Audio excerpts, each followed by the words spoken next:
صلی اللہ محمد وعلی محمد اللہم صلی اللہ محمد وعلی محمد اللہم صلی اللہ محمد وعلی السلام علیکم ورحمۃ اللہ وبرکاتہ۔ اعوذ باللہ من الشیطان الرجیم، بسم اللہ الرحمن الرحیم۔ الحمد للہ الذی کان موجودا قبل حدوث الاشیاء ویبقى بعد فناء الاشیاء، تفرد بالاولویۃ والقدم وبصم كل شیء ما عداه بالفناء والعدم، كل شيء هالك إلا وجهه وكل من عليها فان ويبقى وجه ربك ذو الجلال والإكرام۔ نشهد أن لا إله إلا الله وحده لا شريك له ونشهد أن محمدا عبده ورسوله ونشهد أن عليا أمير المؤمنين وإمام المتقين ووصي رسول الله وخليفته بلا فاصل، اوصيكم عباد اللہ ونفسی بتقوى اللہ۔ سب سے پہلے آپ اپنے نفس کو اور تمام حضار کے نفوس کو آج کے اس خطبہ جمعہ کے پہلے خطبے میں تقوی الہی کی دعوت دیتا ہوں، اور تقوی الہی ہی وہ چیز ہے کہ جس کو حاصل کرنے کے بعد انسان معراج اور کمال تک پہنچتا ہے۔ اور تقوی الہی کا مطلب یہ نہیں ہے کہ خوف اس طرح کا خوف جیسے کسی بادشاہ سے آدمی خوف کرتا ہے، یہ نہیں، بلکہ خوف اور رجا کے درمیان زندگی گزارنا، خوف بھی ہو ساتھ ساتھ امید بھی ہو، یعنی خوف اس بات کا کہ اگر ہم گناہ کے مرتکب ہوتے ہیں، اگر ہم اطاعت خدا کی مخالفت کرتے ہیں تو اللہ عذاب دے گا، لیکن ساتھ ساتھ اس امید کے ساتھ بھی ہونا چاہیے کہ کوئی نا امید نہیں ہو جائے، یعنی خوف اور رجا کے درمیان زندگی گزارنا، یہ ہے تقوی کا مطلب۔ گزشتہ خطبہ جمعہ میں جیسا کہ سلسلہ وار سورہ حجرات کی آیتیں آپ کی خدمت میں پیش کر رہا ہوں۔ پہلے ہم نے پڑھا تھا سورہ میں کہ خداوند عالم نے فرمایا کہ اگر فاسق خبر لاتا ہے تو اس پر بھروسہ نہ کیجیے، یعنی اس کی بتائی ہوئی بات پر عمل کر کے آپ فساد میں نہ پڑ جائیں۔ اگر بغیر تحقیق کیے اس کی بات کو مان لیا تو پھر افسوس کے علاوہ اور کچھ باقی نہیں رہتا ہے۔ اس کے بعد ہم نے پڑھا تھا وَإِن طَائِفَتَانِ مِنَ الْمُؤْمِنِينَ اقْتَتَلُوا فَأَصْلِحُوا بَيْنَهُمَا، اگر مومنین میں دو گروہوں کے درمیان اختلاف ہوتا ہے تو مومنین کی ذمہ داری ہے فَأَصْلِحُوا بَيْنَهُمَا، ان کے درمیان اصلاح کریں، ان کے درمیان جو اختلاف ہے، جو لڑائی جھگڑا ہے، اس اختلاف کو ختم کرنے کی کوشش کریں۔ یہ نہیں کہ ہم سے کیا مطلب، یہ اسلام نہیں کہتا ہے، اس کو ختم کرنے کی کوشش کریں۔ اور وہ موارد کہ جہاں پر جھوٹ بولنا جائز ہے، یہ ان میں سے ایک ہے کہ مگر یعنی مثلا دو آدمیوں کے درمیان اختلاف ہے، آپ نے آ کر کے اس سے جھوٹ میں کہہ دیا کہ فلاں آپ کی بہت تعریف کر رہا تھا، فلاں آپ کی بہت تعریف کر رہا تھا، آپ کو بہت اچھا بتا رہا تھا، یہ وہ مورد ہے جہاں پہ جھوٹ بولنا جائز ہے، یہاں پہ جھوٹ بول سکتے ہیں۔ کس لیے؟ اس نیت کے ساتھ کہ دو برادر مومن کے درمیان جو اختلاف ہے وہ اختلاف و جھگڑا ختم ہو جائے، لہذا یہ بڑی عبادتوں میں سے ہے، بڑی عبادتوں میں سے ہے۔ اور آج جو اسی سورہ حجرات کی آیت ہے جس میں خداوند عالم نے ایک اہم پیغام دیا ہے، انما المؤمنون اخوہ فاصلحوا بین اخویکم، تمام مومنین آپس میں بھائی ہیں۔ یہ بہت بڑی بات ہے۔ اگر صرف جو ہے مومنین یا عام مسلمان قرآن مجید کی اس آیت پر عمل کرے تو دنیا کی بڑی طاقت ہے۔ انما المؤمنون اخوہ، تمام مومنین آپس میں بھائی ہیں، یہ رشتے والا بھائی نہیں۔ مومنین آپس میں بھائی ہیں کا مطلب یہ ہے کہ دیکھیے رشتے والا بھائی جو ہے دنیا تک ہی ہے، آخرت میں یہ نہیں دیکھا جائے کہ ہمارا بھائی جنت میں جا رہا ہے تو ہم کو بھی جانے کو ملے گا، وہاں پہ یہ نہیں چلنے والا ہے۔ دنیا کا بھائی دنیا میں بھائی ہے، آخرت کا بھائی آخرت میں بھائی۔ آخرت کے بھائی کون ہے؟ انما المؤمنون اخوہ، تمام مومنین آپس میں بھائی ہیں۔ اگر دو مومنین کے اعمال اچھے ہیں تو وہاں پہ بھی ساتھ میں رہ سکتے ہیں، ساتھ میں دوست رہیں گے، ملیں گے جلیں گے، بات کریں گے، چیت کریں گے، یعنی یہ ایمانی بھائی جو ہے یہ اہم ہے۔ لہذا جس وقت قرآن مجید نے کہا کہ یہ بھائی جو ہے اس سے مراد کیا ہے؟ ایمانی بھائی مراد ہے۔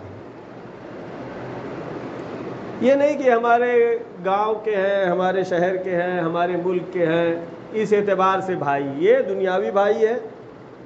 لیکن خداوند عالم نے جو فرمایا ہے کہ مومنین آپس میں بھائی ہیں، وہ ایمانی بھائی، اور اس لحاظ سے بھائی کے بھائی پر حقوق بھی ہوتے ہیں۔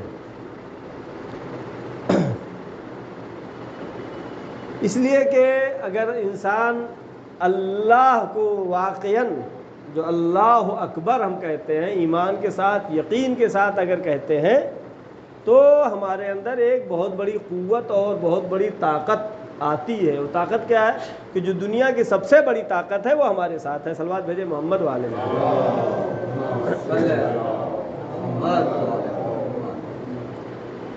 لہذا یہ آیت جب نازل ہوئی کہ انما المؤمنون اخوہ، اس کی شان نزول میں یہ ہے کہ ایک مقام ہے جہاں پر جس کا نام ہے نخیلہ۔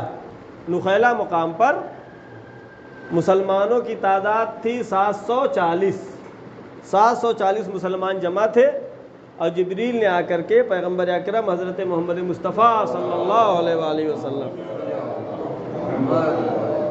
آگے پیغمبر کو خبر دیا کہ اللہ نے عرش پہ، آسمان پہ فرشتوں کے درمیان صیغہ اخوت جاری کیا ہے۔ صیغہ اخوت جاری کیا ہے کیا؟ یعنی بھائی بھائی بنایا ہے آپس میں۔ فرشتوں کو اللہ نے آسمان پہ بھائی بنایا ہے۔ تو اب جیسے پیغمبر کو اس کے بارے میں معلوم ہوا تو آپ نے فرمایا کہ یہاں پہ جو مومنین موجود ہیں ان کے درمیان بھی صیغہ اخوت جاری ہوگا، اپنے اپنے ساتھی کو ڈھونڈ لیں۔ دیکھیے تاریخ نے پورے الفاظ کو لکھا ہے، اپنے اپنے مزاج کا جو ہے اس کو ڈھونڈ لے، اور کون کس کا بھائی بنا اس کی تفصیل یہ ہے۔ ابو بکر و عمر یہ آپس میں بھائی بنے، رسول اللہ نے اعلان کر دیا اپنے مزاج کے دوست کو ڈھونڈ لو، اس کو بھائی بنا لو۔ اور کون بنا؟ عبد الرحمن اور عثمان، یہ آپس میں بھائی ہوئے۔ سلمان و ابو ذر یہ آپس میں صیغہ اخوت جاری۔ طلحہ و زبیر، دیکھیے جیسے مزاج کا ہے ویسے ہی ڈھونڈا ہے۔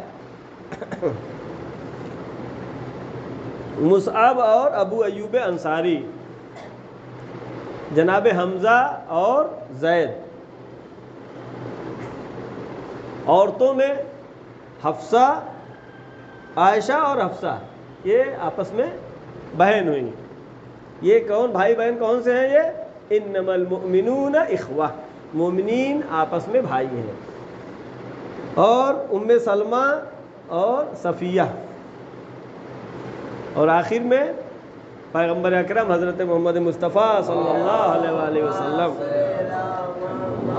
و مولا کائنات حضرت علی ابن ابی طالب علیہ السلام۔ لہذا سب نے اپنے ہم فکر، ہم مزاج کو ڈھونڈا اور پیغمبر نے صیغہ اخوت جاری کیا۔ اور یہ صیغہ اخوت اس طرح کا بھائی ہونا یہ قیامت میں کام آنے والا ہے، یہ آخرت میں بھی کام آنے والا ہے۔ اب اس میں جو ہے جب بھائی بھائی ہوتے ہیں تو اس کے کچھ ذمہ داریاں آتی ہیں، یعنی مومنین آپس میں بھائی ہیں، جو قرآن کہہ رہا ہے صیغہ اخوت جاری کریں یا جاری نہ کریں۔ صلوات بھیجے محمد والے۔ کیا کیا ذمہ داریاں آئیں گی حدیث کی روشنی میں؟ یہ ہے کہ ایک برادر مومن کا دوسرے کے ساتھ کیا حقوق بنتے ہیں، برادری کے حقوق کیا ہیں؟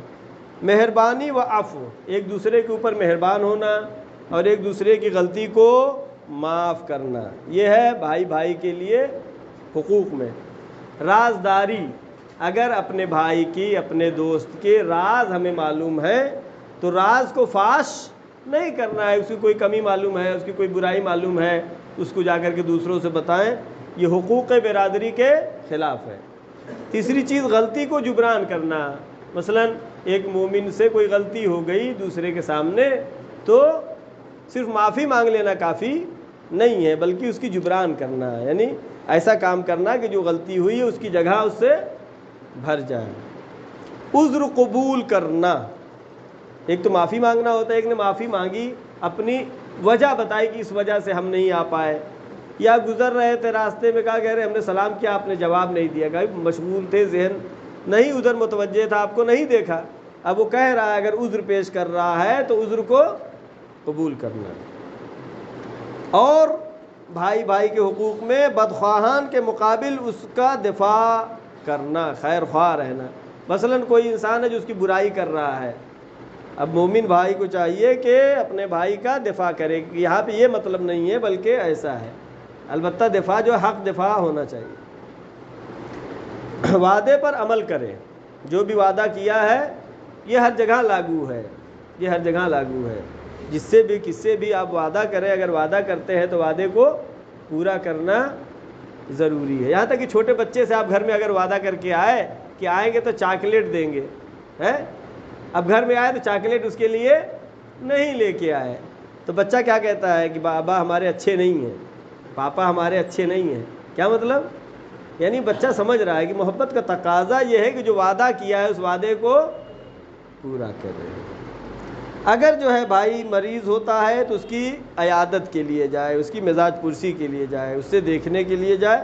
اور عیادت کے سلسلے میں نے شاید بیان کیا تھا کہ عیادت کرنے جب جائے تو ایسے الفاظ استعمال کرے کہ جس سے اس کو امید بڑھے، نہ کہ جو اس کو کہے کہ اب تو تم ٹھیک ہی نہیں ہوگے، ایسا نہیں، بلکہ اس کو امید دلائے، اس کو تسلی دے، اس کو ڈھارس دے، امید دلانا ہے۔ اور اگر وہ بھائی دنیا سے چلا جاتا ہے تو اس کی تشییع جنازہ میں شرکت کرے، دعوت کرے، اپنے گھر پہ بلائے اس کو دعوت کے لیے۔ اگر کوئی ہدیہ دیتا ہے تو ہدیہ کا انکار نہ کرے، ہدیہ اور گفٹ جو دے رہا ہے بھائی اس کو قبول کرے۔ اور ساتھ ساتھ یہ ہے کہ ہدیہ کی جزا دے، اس کا شکریہ ادا کرے، اس کی جزا دے، کیا مطلب؟ اس نے آپ کو گفٹ دیا ہے تو آپ بھی اس کو گفٹ دیجئے، دکھاوے کے عنوان سے نہیں، یہ دینی بھائی کے حقوق کے لحاظ سے بات چل رہی ہے۔ اس کی مدد کرنے میں کوشش کرے، جہاں تک ہو سکے اس کی مدد کرے، اس کی ناموس کی حفاظت کرے، اس کے ناموس کی حفاظت کرنا یہ برادر دینی کے حقوق میں سے ہے۔ اس کی حاجت پوری کرے، اگر اس کو کچھ ضرورت ہے، قرض کی ضرورت ہے تو اس کی حاجت کو پوری کرے۔ اگر مشکلات اس کے اوپر ہیں تو مشکلات وہ حل نہیں کر پا رہا ہے تو اس کا ساتھ دے اس مشکلات کو حل کرنے میں۔ اور آسان آخر میں آ رہا ہے، اگر اس کو چھینک آئے تو کہے الحمدللہ، کسی کو بھی آئے، برادر مومن کی ذمہ داری بنتی ہے یرحمک اللہ، اگر اس کو چھینک آئے تو سامنے والے کو کیا کہیں گے؟ یرحمک اللہ، اللہ آپ پر رحم کرے، اور خود جس کو چھینک آئی اس کو کیا کہنا ہے؟ الحمدللہ۔ سلام کا جواب بہترین انداز سے دے، یہ نہیں کہ اس نے کہا سلام علیکم آپ ہلکے سے جواب دے کے چلے گئے، نہیں، سلام کا جواب ہمیشہ کیا ہونا چاہیے؟ بہترین ہونا چاہیے۔ اور شروع سے میں تاکید کر رہا ہوں، ایک کلچر بنانے کی ضرورت ہے، ماحول بنانے کی ضرورت ہے کہ جو بھی جہاں بھی جس سے بھی ملاقات کرے سلام کرے۔ سلام کرنے میں شرم کرنے کی ضرورت نہیں ہے، سلام کے بہت زیادہ فوائد ہیں۔ اور بھائی کے حقوق میں سے کیا ہے؟ اس کی باتوں کو سنے، یہ بہت اہم چیز ہے کہ آدمی کو جو کوئی تکلیف ہوتی ہے، کوئی پریشانی ہوتی ہے تو ایسے کو ڈھونڈتا ہے کہ اپنی باتیں اس سے کہہ دے، اور جب باتیں وہ کہتا ہے تو اس کے دل ٹھنڈا ہو جاتا ہے، جسے کہے اس کی باتوں کو سنے، بیچ میں کاٹ نہیں دے بات کو، اس کی باتوں کو سنے، اور جو راز پہلے ہی بتا چکے رازداری بھی رکھنا ضروری ہے۔ اور اس کے دوست کو دوست رکھے ہیں. یہ تو بہت اہم ہے کہ ہم جس سے دوست ہیں، جو ہمارا بھائی ہے، اس کے دوست کو بھی ہم دوست رکھیں، اسے دشمنی نہ کریں. اور حوادث میں، تنہائی میں، جہاں بھی پریشانی میں ہے اس کی مدد کریں. اور یہ سب جو ہے آخر میں کیا ہے کہ 3 دن سے زیادہ ان کے درمیان بول چال بند نہیں ہونا چاہیے. انما المؤمنون اخوہ، مؤمنین آپس میں بھائی ہیں. اور اس دنیا میں اگر خوشحال زندگی گزارنی ہے، اچھی زندگی گزارنی ہے، تو اپنے کلچر میں، اپنے سماج میں، اپنے معاشرے میں ضرورت ہے کہ اسلام کی بتائے ہوئے ان قوانین اور ان آداب و اخلاق اور ان حقوق پر عمل کیا جائے. تو ہم دعا کرتے ہیں پروردگارہ محمد و آل محمد صدقے میں جو بھی پریشان حال ہیں ان کی پریشانیوں کو برطرف فرما. پروردگارہ محمد و آل محمد صدقے میں ہماری طاعت و عبادات کو قبول فرما. پروردگارہ جو بھی مومنین پریشان حال ہیں ان کی پریشانیوں کو برطرف فرما. جو مقروض ہیں ان کے قرضوں کو ادا فرما. پروردگارہ جو بھی طلاب ہیں، طالبات ہیں، علم حاصل کر رہے ہیں، پروردگارہ ان کو روز بروز علمی، روحانی و معنوی ترقی و کامیابی عطا فرما. پروردگارہ پرچم اسلام کو سربلند فرما، پرچم کفر و نفاق کو سرنگو فرما. آخری حجت امام زمانہ کے ظہور میں تعجیل فرما. ہم سب کو ان کے ابر و انصار میں شمار فرما. ان احسن الحدیث و ابلغ الموعظہ. بسم اللہ الرحمن الرحیم. ان الانسان لفی خسر الا الذین آمنوا وعملوا الصالحات وتواصوا بالحق وتواصوا بالصبر. صدق اللہ العلی العظیم.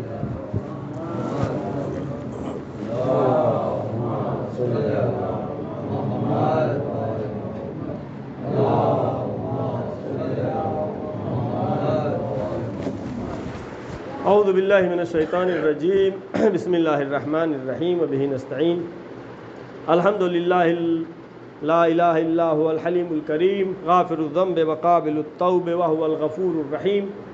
سبحان من سبقت رحمته على غضبه وبسط اليدي بالرحمة. سبحان من لا يزداد الا جودا وكرما. سبحان من لا يكلف نفسا الا وسعها. نشهد ان لا اله الا الله وحده لا شريك له ونشهد ان محمدا عبده ورسوله ونشهد ان عليا امير المؤمنين وامام المتقين وقاتل المشركين علي ولي الله ووصي رسول الله وخليفته بلا فاس.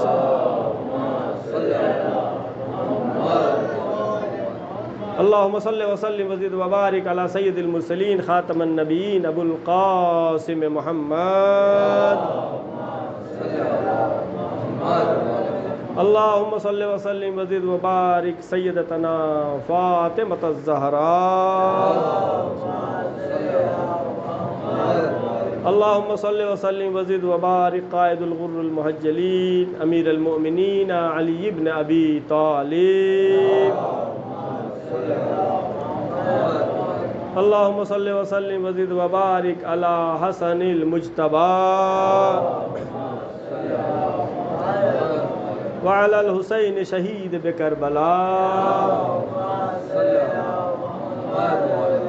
وعلى علي بن الحسين زين العابدين وعلى محمد بن علي باقر العلوم الأولين والآخرين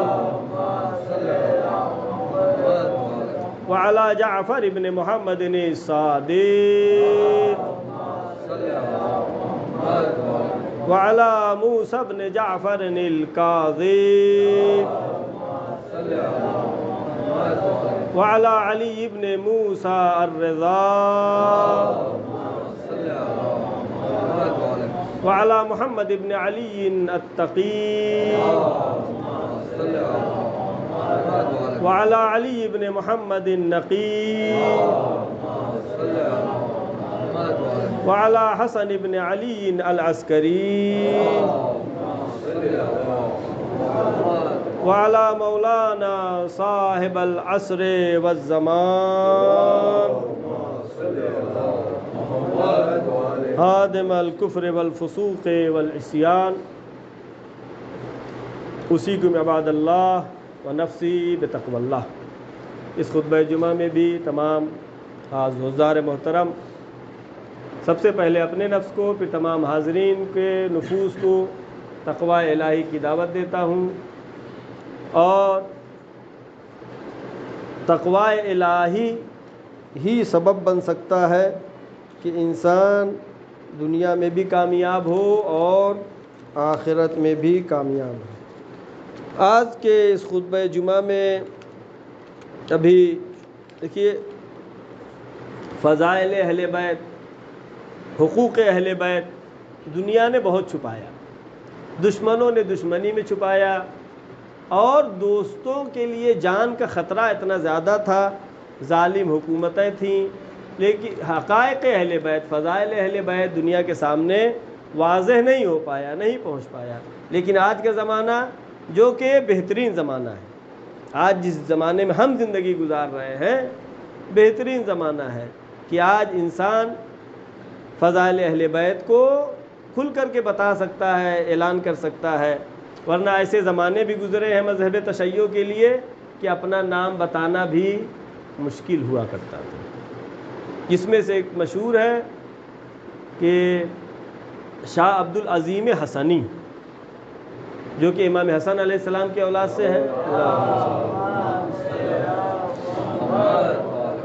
اور جن کی قبر شہر رے، تہران سے متصل ایک شہر ہے شہر رے، وہاں پہ ان کی قبر ہے، اور بہت ہی بزرگ، اور 3 یا 4 اماموں کے صحابی رہ چکے ہیں، ائمہ کی خدمت میں رہ چکے ہیں۔ ان کے بارے میں کہ ان کی وفات کیسے ہوئی کہ یہ سامرہ میں رہتے تھے، اور چونکہ اس زمانے میں معتز عباسی جو کہ دشمن تھا اہل بیت کا، اور یہ تقیہ کی صورت میں زندگی گزارتے تھے۔ تقیہ یعنی اپنے دین کو ظاہر نہ کرنا، لیکن بادشاہ کو کسی طرح پتہ چلا اور ان کے اوپر ظلم و ستم ڈھانے لگے، اور جس کی وجہ سے انہوں نے ہجرت کیا۔ ان کی ہجرت میں 2 علتیں بیان ہوئیں۔ کچھ نے تو یہ علت بیان کیا ہے کہ 8ویں امام حضرت علی رضا علیہ السلام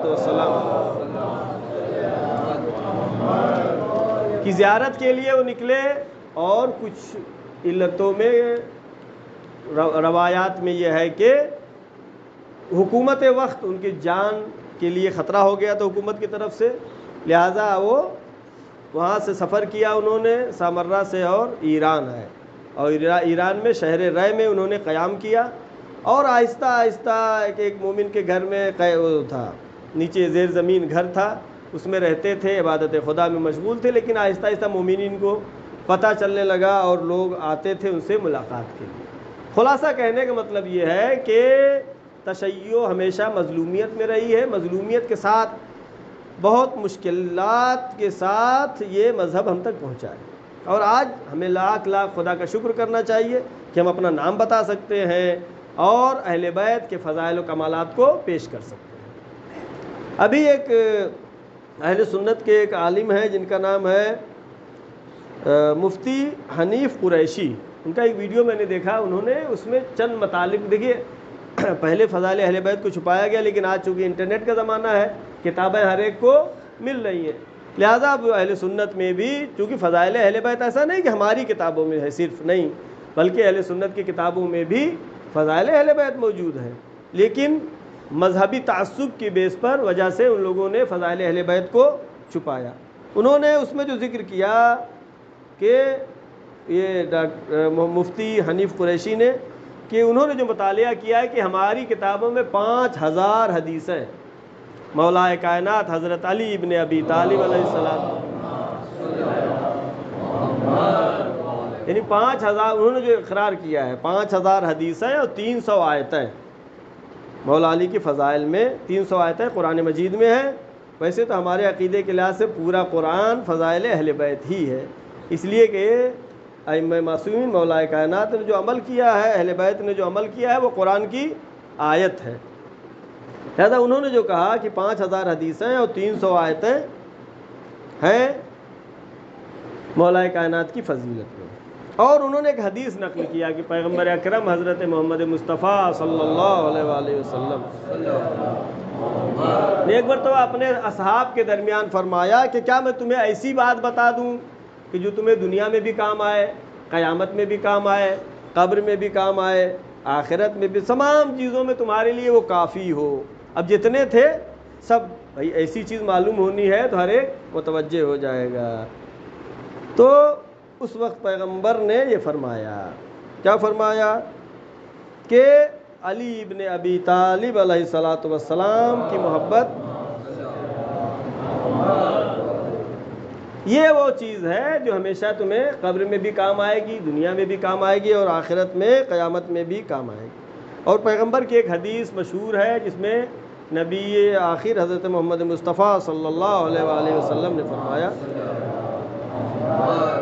یا علی لا یحبک الا مؤمن ولا یبغضک الا المنافق۔ اے علی، آپ سے محبت نہیں کرے گا لیکن مومن، اور آپ سے بغض نہیں رکھے گا مگر یہ کہ وہ منافق ہو۔ اب قرآن مجید کی آیتیں آپ پڑھیں دیکھیں، جگہ جگہ پر منافقین کا تذکرہ ہے، یہاں تک کہ غدیر کے میدان میں بھی خدا نے فرمایا واللہ یعصمک من الناس، اللہ لوگوں سے آپ کو بچائے گا۔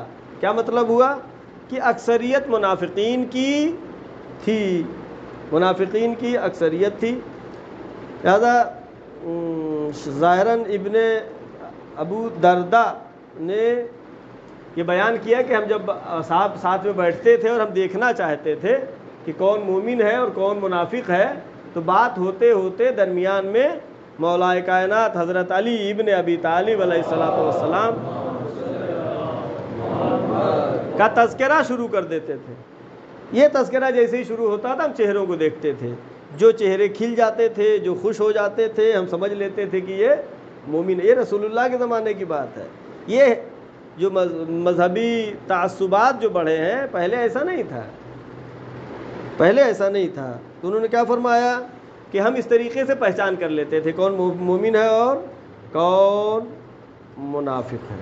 اور سب سے ہر جمعے میں جو میں تاکید کر رہا ہوں سلام کے لیے، کہ سلام کرنے کا ماحول بنائیں، ایک دوسرے کو سلام کریں، اور یہ شروع کرنا ہم کو اپنے گھر سے، اپنے گھر سے۔ گھر میں جائیں سلام کریں، بچے بڑوں سے ملے سلام کریں، بڑے بچوں سے ملے سلام کریں۔ اور میں نے شاید پچھلے خطبہ جمعہ میں اس کا تذکرہ کیا تھا کہ اہم چیز اخلاق اہل بیت ہے۔ اہل بیت علیہ السلام نے ہم کو جو اخلاق سکھایا ہے وہ حدیث قصہ میں ہم نے دیکھا کہ امام حسن علیہ السلام گھر میں گئے، سلام کیا۔ یہ ہم کو ہماری صرف پڑھنے کے لیے نہیں ہے حدیث قصہ، یہ ہمارے عمل کرنے کے لیے ہے۔ گھر میں جائیں تو سلام کریں۔ پھر شہزادی نے کیا کیا کہ اے میرے دل کے چین، اے میرے دل کے سکون، اے میری آنکھوں کی ٹھنڈک، یہ سب الفاظ کیا ہیں؟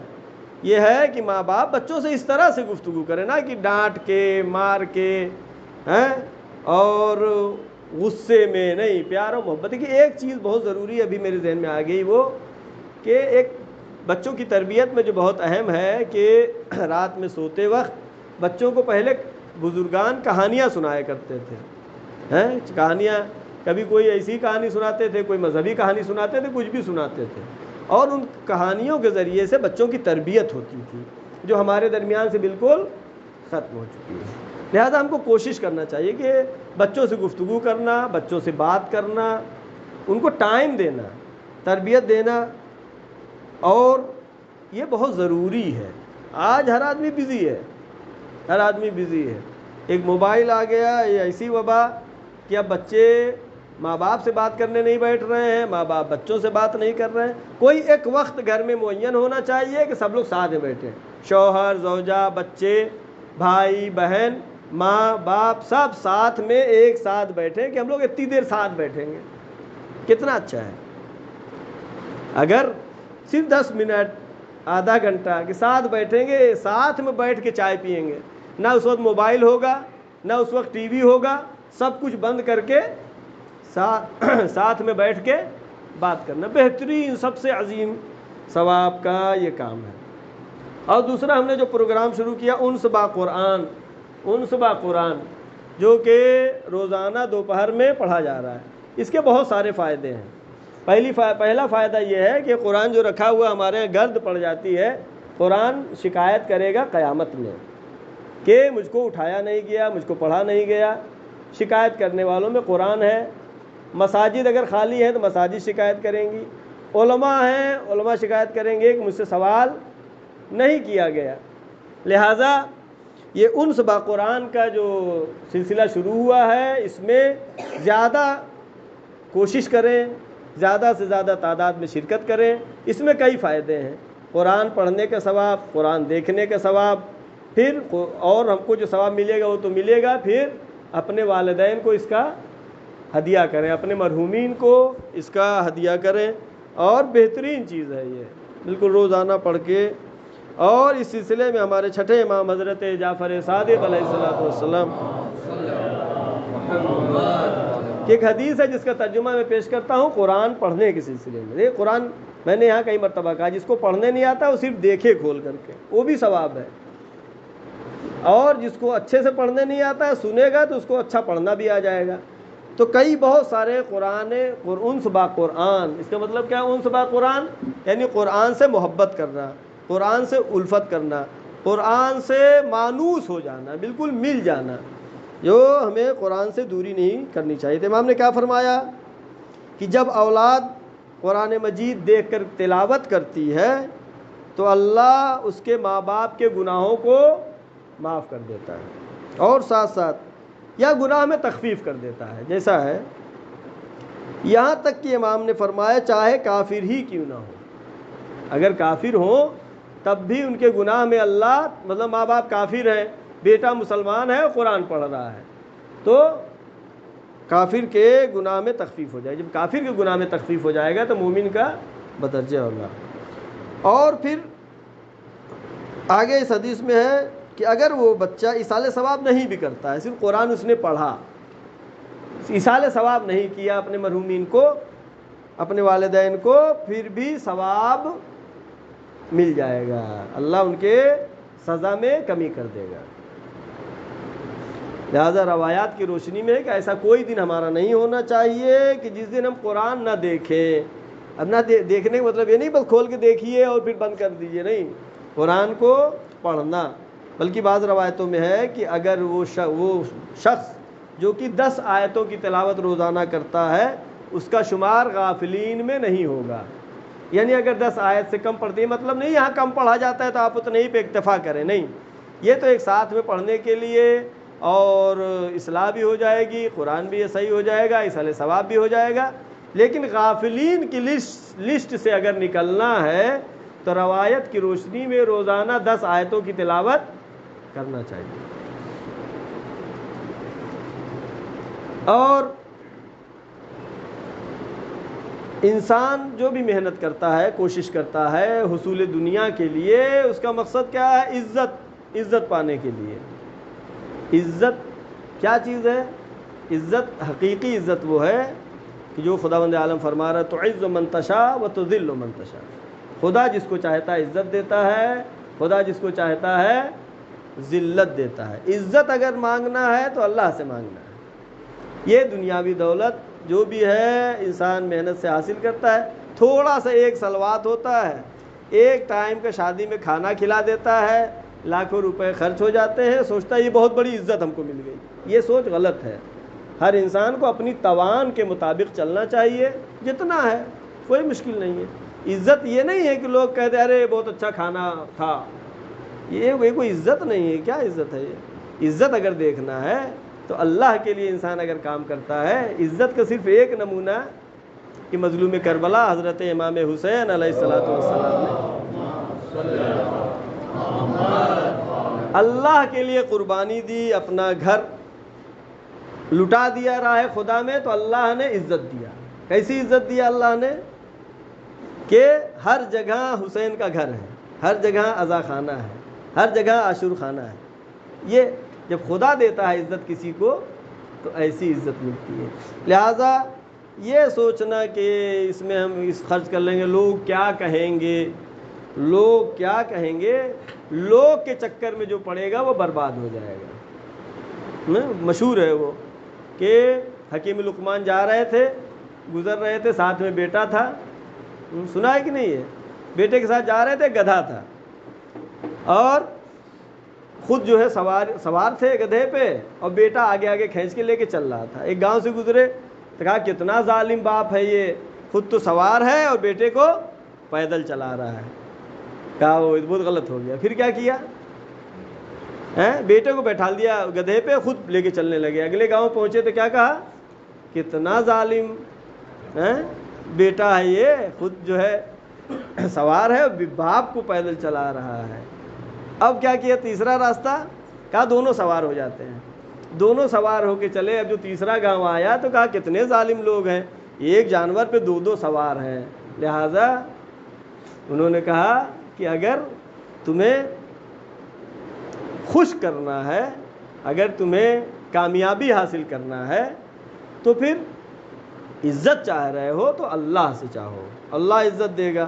لوگوں کے کہنے پہ اگر چلو گے تو دنیا میں بھی پریشان ہوگے اور آخرت میں بھی پریشانی ہونے والی ہے۔ اور جیسا کہ آپ کی انجمن، یہاں کی انجمن عسکری کے صدر اور سیکریٹری اور تمام افراد کافی محنت کر رہے ہیں، کافی زحمت کر رہے ہیں، اور یہ ذمہ داریاں جو ہیں بہت ہی اہم ذمہ داریاں ہوتی ہیں، اور ان بزرگواران نے قوم کی بہت خدمت کی ہے۔ اور دیکھیے مسئلہ یہ ہے کہ جو انسان کچھ بھی نہیں کرتا ہے اس کو نہ کوئی اچھا کہنے والا ہے نہ تو برا کہنے والا ہے، لیکن جو آگے بڑھے گا، کچھ کام کرتا ہے، اس کے دل میں قوم کا درد ہوتا ہے، تو پھر اس کو اچھا کہنے والے بھی ہوتے ہیں اور برا کہنے والے بھی ہوتے ہیں۔ لیکن اجر جو ہے خدا دیتا ہے، اجرہ عند اللہ، اجر اللہ دیتا ہے۔ جس نے جو بھی جس خلوص کے ساتھ انسان جو کام کرتا ہے، جو محنت کرتا ہے، جو زحمت کرتا ہے، اس کا اجر خداوند عالم بہترین طریقے سے ادا کرتا ہے۔ لہذا اپنی طرف سے، تمام مومنین کی طرف سے، انجمن کے صدر انجمن جناب نبوت صاحب و سیکریٹری ریاست صاحب اور انجمن کے تمام افراد کا میں اپنی طرف سے اور تمام مومنین کریم پور کی طرف سے شکریہ ادا کرتا ہوں کہ ان لوگوں نے بہت زحمت کیا ہے، بہت محنت کیا ہے، اور ساتھ ساتھ ضروری ہے کہ جو بھی افراد آگے بڑھتے ہیں، انجمن کی ذمہ داریاں لیتے ہیں، قوم کی ذمہ داری بنتی ہے کہ ان کی پوری طریقے سے ہیلپ کرے، ان کی مدد کرے۔ یہ آپ کی قوت ہے، یہ آپ کی طاقت ہے۔ اگر انجمن کو پاور اور طاقت ہے تو آپ کی وجہ سے ہے۔ اگر آپ نہیں سپورٹ کرتے ہیں، چاہے جس طریقے سے بھی ہو، دامے درہمے سخنے، یہ مدد کرنے کے کئی طریقے ہوتے ہیں، نہیں کہ صرف پیسہ دیجئے، اچھا بول دینا اور حوصلہ دلانا، یہ بھی کیا ہے؟ یہ بھی ایک مدد کا ذریعہ ہے۔ لہٰذا سب کی عزت، پورے گاؤں کی عزت اسی میں ہے کہ اپنی جو انجمن ہو، جو کمیٹی ہو، جو ادارے ہوں، ان کی اچھی طریقے سے حمایت کریں۔ یہ نہیں کہ صرف منفی چیزیں لیں کہ یہ خراب ہو گیا۔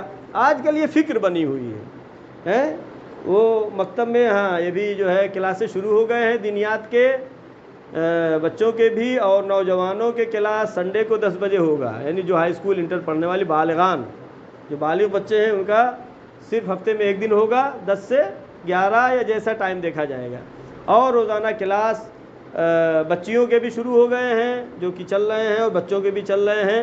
اس میں آپ لوگ جو ہے حوصلے کے ساتھ، ہمت کے ساتھ اپنے بچوں کو بھیجیے، اور ہم سب مل کر کے ساتھ میں انشاءاللہ اس کریم پور میں ایسا ماحول، ایسا کلچر بنانا ہے کہ دوسرے تمام جگہوں کے لیے نمونۂ عمل قرار پائے۔ صلوات بھیجے محمد والے میں۔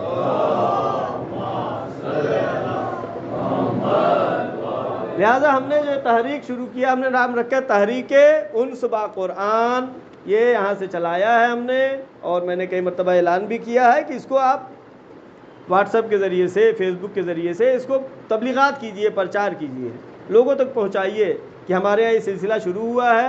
نماز ظہرین کے بعد ایک صفحہ قرآن پڑھا جاتا ہے، سب لوگ ساتھ مل کے پڑھتے ہیں، اور اگر آپ کے یہ کہنے کی وجہ سے، اس پیغام کو پہنچانے کی وجہ سے کسی ایک جگہ بھی، یہ نہیں سوچیں آپ صرف کرناٹک نہیں بلکہ پورے ہندوستان میں ہماری کوشش ہے کہ انس با قرآن کا یہ سلسلہ رائج کیا جائے اور عام کیا جائے۔ آپ اس میں کیا کر سکتے ہیں؟ پہلی بات ہے کہ خود شرکت کیجئے، دوسری چیز کیا ہے کہ اس کو آپ اپنے رشتہ داروں میں، جان پہچان میں، جو سوشل میڈیا پہ ہیں، اس کو پہنچائیں۔ اگر آپ کے ذریعے سے کسی ایک جگہ شروع ہو جاتا ہے تو جتنا بھی قرآن پڑھا جائے گا آپ کو اس میں ثواب میں شریک رہیں گے۔ صلوات بھیجے محمد والے۔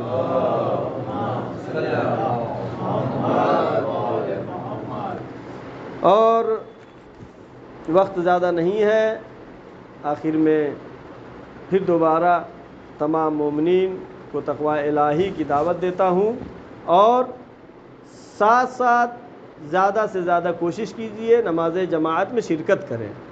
نماز جماعت میں شرکت کرنے کا ثواب بہت زیادہ ہے۔ بسم اللہ الرحمن، آخر میں دعا ہے، پروردگارہ محمد وآل محمد صدقے میں، شہداء معصومین علیہ السلام کے صدقے میں ہماری تمام طاعت و عبادات کو قبول فرما۔ پروردگارہ جو بھی پریشان حال ہیں مومنین، ان کی پریشانیوں کو برطرف فرما، جو مریض ہیں ان کو شفاء کامل و عاجل عطا فرما۔ پروردگارہ ہم کو انس با قرآن، قرآن کے ساتھ محشور فرما۔ پروردگارہ پرچم اسلام کو سربلند فرما، پرچم کفر و نفاق کو سرنگو فرما۔ معبود جو جوان بے روزگار ہیں ان کو بہترین روزی عطا فرما، جو باروزگار ہیں ان کی روزی میں وسعت عطا فرما۔ پروردگارہ ہمارے رزق میں وسعت عطا فرما۔ پروردگارہ ہمارے اموال میں برکت عطا فرما۔ پروردگارہ محمد وآل محمد کے صدقے میں پرچم اسلام کو سربلند فرما، پرچم کفر و نفاق کو سرنگو فرما۔ پروردگارہ باران رحمت ہم پر نازل فرما۔ علماء اکرام، مراجع اکرام، بالاخص آیت اللہ سستانی و مقام معظم رہبری کی حفاظت فرما۔ پروردگارہ آخری حجت امام زمانہ کے ظہور میں تعجیل فرما، ہم سب کو ان کے یاور و انصار میں شمار فرما۔ ان احسن الحدیث و ابلغ الموعظہ کتاب اللہ۔ بسم اللہ الرحمن الرحیم، قل هو اللہ احد اللہ الصمد